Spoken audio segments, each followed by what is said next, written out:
हज़रत इब्राहिम अलैहिस्सलाम का एक सच्चा वाक़या जिसे आज हम कुर्बानी के नाम से जानते हैं। तो आइए इसे एक ग्राफिक वीडियो में देखते हैं।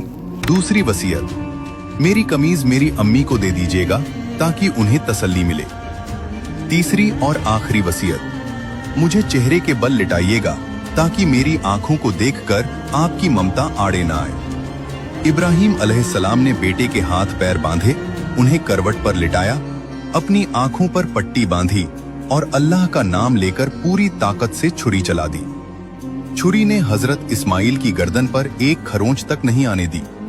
हजरत इब्राहिम ने गुस्से में आकर जब छुरी को पास के एक पत्थर पर मारा तो उस सख्त पत्थर के 2 टुकड़े हो गए। जब आपने छुरी से पूछा कि तू पत्थर काट रही है पर गोश्त क्यों नहीं काटती, तो छुरी ने जवाब दिया, खलील इब्राहिम काटने का हुक्म दे रहे हैं, लेकिन जमील अल्लाह मुझे रोक रहा है।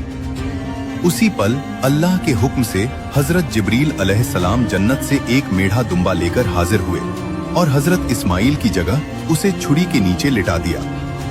जब हजरत इब्राहिम ने अपनी आंखों से पट्टी हटाई तो देखा कि बेटा इस्माइल पास खड़ा मुस्कुरा रहा है और एक दुम्बा खुदा की राह में कुर्बान हो चुका है।